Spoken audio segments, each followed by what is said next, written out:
Nosotros como país tenemos que saber manejarnos con las dos potencias económicas, políticas y militares incluso, sobre todo Estados Unidos, que son Estados Unidos y China, ¿no? Está con nosotros Ramiro Escobar, que es internacionalista, que siempre está presente en el debate de este tipo de temas, porque ayer escuchaba a Donald Trump muy beligerante, ¿no es cierto?, haciendo este resumen de 43 días de gestión donde ha desarrollado una serie de acciones que en realidad apuntan, ¿no?, a una nueva política de relaciones exteriores de los Estados Unidos para con otros países, sobre todo empezando con los más dependientes, ¿no?, en cuanto a economía y comercio. ¿Cómo estás, Ramiro? Buenos días. Bueno, perdón, buenas noches. Exitosa. ¿Cómo te va, Jesús? Buenas noches, un gusto saludarte. Bien, bien, bien. Posiblemente al peruano no le interese mucho el panorama internacional, que es un tema que a mí siempre me genera mucho ruido porque tendríamos que estar a la expectativa de lo que pasa en el mundo, porque a la larga, si algo se produce en el mundo, nos va a terminar afectando, ¿no? Hay una repercusión económica, al menos Claro. en un principio. Entonces, Donald Trump está imponiendo aranceles a países posiblemente cercanos, como lo es México, uno de ellos, con los que teníamos buenas relaciones, ahora ya no las tenemos, ¿no? Luego está Canadá y China, que es posiblemente la bestia negra de los Estados Unidos, ¿no? China en este momento posiblemente sea la potencia mundial más importante, ¿no?, por encima de los Estados Unidos, y Estados Unidos quiere, ¿no es cierto?, volver justamente a tener ese protagonismo dentro del orden mundial. Entonces, baja esta introducción para que tú nos des una idea de lo que está sucediendo, porque se ha iniciado en efecto una guerra comercial que ya en cualquier momento le puede tocar al Perú, porque ya Trump ha anunciado de que podría aplicarle aranceles, que son impuestos mucho más altos a los productos agrícolas, y nosotros tenemos ahí una participación. Exitosa.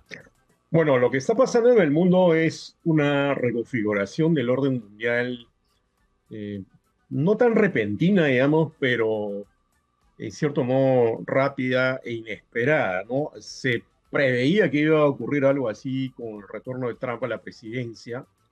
Había adelantado alguna de estas cosas o estos movimientos en su campaña.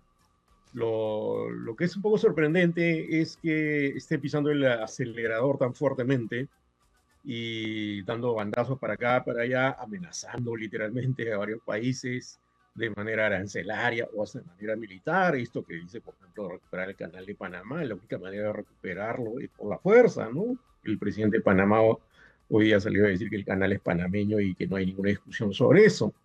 Entonces, lo que creo que está ocurriendo es que Donald Trump está tratando de que eh, Estados Unidos se vuelva una suerte de potencia unipolar, pero, ojo, en consonancia con Rusia, en acuerdo con Rusia.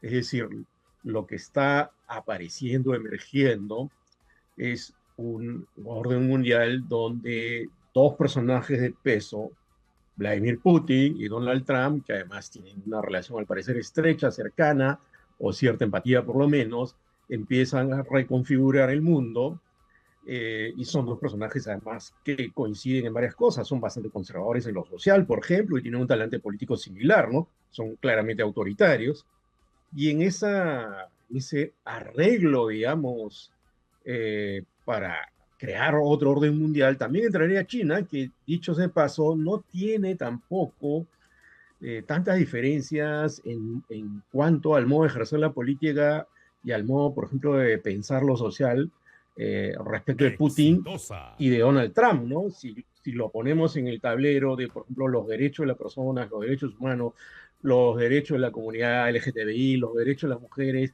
ni Putin, ni Trump, ni Xi Jinping son muy devotos de estas causas y más bien tienen coincidencias. Entonces, estos tres grandes se podrían poner de acuerdo para reconfigurar el orden mundial, un orden mundial imperial con tres países con aspiraciones imperiales, ¿no? Estados Unidos, Rusia y China, con el agregado de que Estados Unidos, en la versión de Trump, es el que quiere poner, digamos, las fichas sobre la mesa, pero obviamente China no va a dejar que le pasen por encima y ya está respondiendo de manera arancelaria, por ejemplo, ¿no? Ujú. Claro, China ha empezado a trabar impuestos, pero hoy día me llamó mucho la atención la respuesta de China a propósito de lo que ha decidido la Casa Blanca, ¿no?, la administración Trump, en el sentido de que ya han sido bastante directos y es que Estados Unidos quiere una guerra comercial y cualquier tipo de guerra en particular, ellos están preparados. O sea, creo que la cosa está bastante seria en el Claro, sentido yo de que es una respuesta podría mucho más responder. contundente, ¿no? Exitosa. Lo que hay que pensar respecto a los chinos, Jesús, fíjate, y es algo que mucha gente creo que no entiende, es que el pensamiento chino respecto de la cultura, la sociedad y las relaciones internacionales es distinto al pensamiento occidental, ¿no? Por ejemplo, los chinos miran muy a largo plazo, ¿no? Hay mucha influencia del pensamiento de Confucio en el imaginario chino, en el modo de proceder políticamente, en el modo de plantear una política exterior, ¿no? Entonces, esto explicaría cómo es que los chinos sabían que eso podía pasar y están tomando previsiones, pero yo insistiría en que los chinos podrían acomodarse a ese nuevo orden mundial monitoreado por Estados Unidos, Rusia y China, ¿no? Finalmente Rusia y China tienen relaciones cercanas, Por supuesto. mientras a China le dejen hacer sus negocios y mientras se ponga de acuerdo en repartirse zonas de influencia, ¿no? Podrían, digamos, crear ese orden donde estos tres grandes mueven las fichas, ¿no? Pero Donald Trump creo que sí, creo que con China tiene una distancia que le puede causar problemas a la hora de configurar este orden mundial donde él quiere mandar, ¿no? Los chinos no quieren ser una potencia como Estados Unidos, pero ojo, sí quieren estar en las grandes ligas. Ujú. No quieren que los Oh, desplacen oh, de ahí. Los chinos hacen geoeconomía, no geopolítica con tropas, por ejemplo. sí, claro, perfecto en ese sentido, ¿no? Ahora, fíjate que los chinos en el primer gobierno de Trump tuvieron una serie de problemas, ¿no? Fíjate que se produjo esto que fue que las empresas estadounidenses no participaran en activos chinos y una serie de situaciones que se fueron presentando más adelante en el orden, en el contexto tecnológico. Ahora, tú hablas justamente de la reconfiguración del orden mundial. Nosotros tendríamos que empezar a mirar justamente este tipo de cosas porque, claro, ¿cómo quedaría Sudamérica y la Unión Europea en este nuevo modelo, ¿no es cierto?, de mundo. Exitosa. Mira, la Unión Europea está en un problema bastante serio, ¿no? Un problema casi existencial, porque el bloque de los 27, ¿no? Era el que estaba casi todos, en realidad estaban apoyando a Ucrania y ahora resulta que Trump lleva a Zelensky a la Casa Blanca, lo maltrata, lo humilla y prácticamente le dice, mire, el trato lo vamos a hacer Rusia y yo y después te contamos, ¿no? Y métete porque si no vas a tener problemas. Y de hecho en ese momento ya le ha quitado el apoyo de inteligencia, el apoyo militar. Entonces, esto es lo que explica el discurso de Emmanuel Macron hoy. No sé si lo pudiste ver o escuchar, los amigos lo escucharon, un discurso inusual diciendo que Europa se tenía que defender sola. Ya Ursula von der Leyen, la presidenta de la Comisión Europea, es decir, el bloque ha hablado de rearmar Europa. Entonces, lo que se ve es un distanciamiento inusitado entre la Unión Europea y Estados Unidos, que habían sido aliados de hace varios años, que estaban en la OTAN, y ahora prácticamente Donald Trump se está distanciando de la Unión Europea, algo que nuevamente es una manera de reconfigurar el orden mundial. Claro. Pero la Unión Europea tiene margen de juego, creo yo. Ujú. Es un bloque de 27 países, tiene poder, tiene economía, tiene armamento.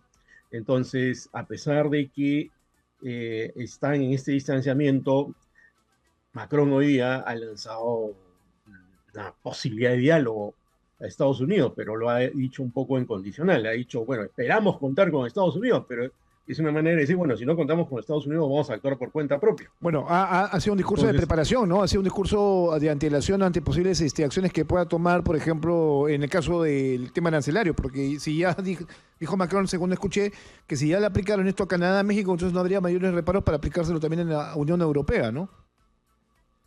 claro, Trump está alzando el Exitosa. garrote arancelario, ¿no? Es una manera de decirle al resto de países, bueno, como Make America Great Again, America First, los americanos somos primero. Entonces, si no te portas bien, si no nos das la ventaja que nosotros queremos que nos den, dicho sea de paso, las ventajas económicas que tiene Estados Unidos respecto a los otros países no es poca, ¿no? Pero lo que quiere Trump es básicamente una política nacionalista, ¿no? Ujú. Bueno, si no me das las ventajas que yo quiero, entonces, ¡pum!, te pongo los aranceles. Yo creo que esto le va a salir mal, Jesús. Esto puede provocar un cuadro inflacionario Sí, en sí. Estados Unidos, ¿no? Bueno, Ya Canadá está respondiendo, México va a responder. Esto no va a ser fácil, ¿no?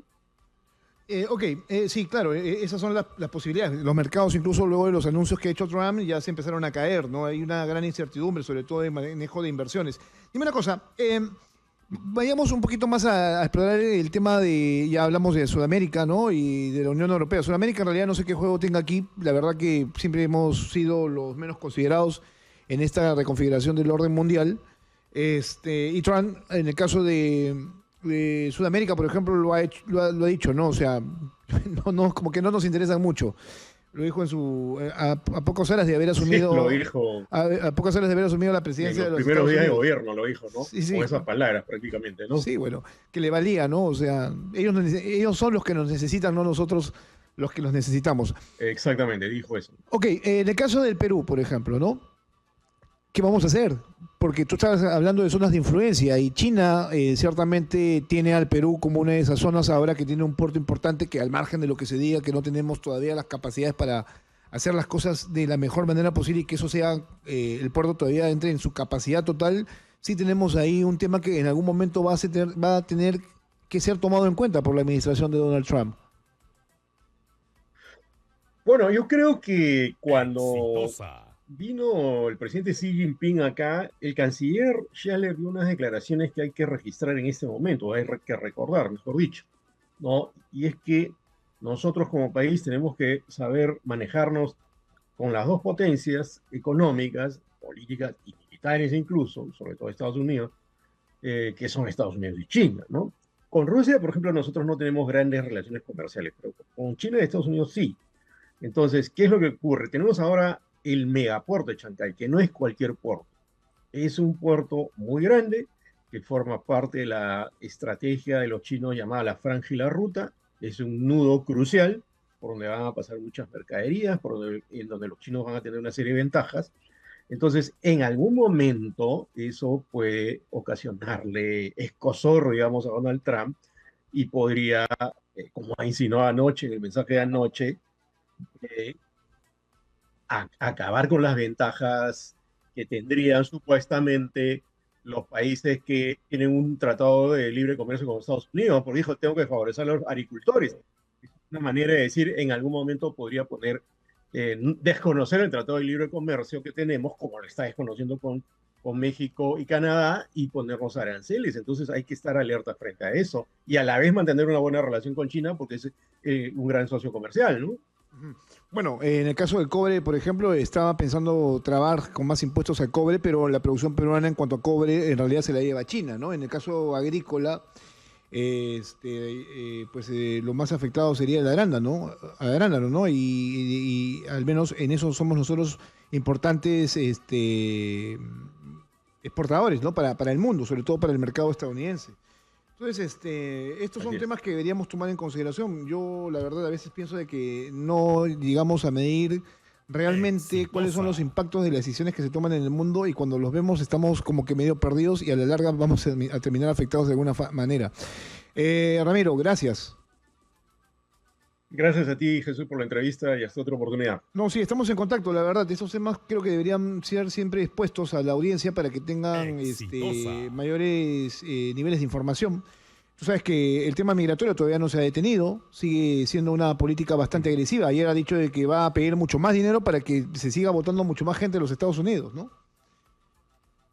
Si me permite decir una cosa más, y yo creo que lo que dijiste al comienzo de la conversación es importante, ¿no? Los ciudadanos peruanos de toda procedencia deberíamos entender que la información internacional y la situación internacional nos afecta directamente, no es algo que ocurre lejos, es algo que afecta tu vida cotidiana, tu economía, tu forma de ver el mundo, tu forma de estar en el mundo, las relaciones sociales, los derechos de las personas. Entonces, creer que eso es algo que ocurre en Estados Unidos o en Oriente Medio o donde sea, me parece un profundo error. Es un debate que se tiene que dar mucho más intensamente en la sociedad peruana y en los medios, ¿no? Ujú. Un fuerte abrazo, Ramiro Escobar, internacionalista. Nos vemos. Un abrazo, Jesús. Hasta una Bien, oportunidad. bueno, es importante apuntar estas cosas y tenerlas en la agenda. Yo sé que los medios de comunicación, que son diferentes, no tienen este tipo de conversación, de contenido, y yo sí aspiro a que nosotros tengamos esa posición al menos de poder informarle y darle luces a cada uno de nuestros oyentes a nivel de Lima y de todo el Perú para que vean cómo se miden las cosas a nivel continental. Ustedes saben, ¿no? Donald Trump es bastante beligerante, muy conservador, muy autoritario, entonces tiene países que le son afines al menos en ese sentido, pero no todos lo son así. Y lo que no quisiéramos ver de aquí a los próximos años, que dure su administración, es una escalada de acciones y se activen situaciones que no se puedan controlar entre países que además son potencia, no solamente a nivel económica, sino armamentística, y que esto pueda, por ejemplo, detonar una posible, ¿no es cierto?, guerra de carácter internacional. Trump enfrenta diferentes tipos de situaciones, sobre todo este tema de Rusia con Ucrania, ¿no? Pero también tiene el tema de Taiwán, que está pendiente y que lo tiene con China. Y nada, eso nada más.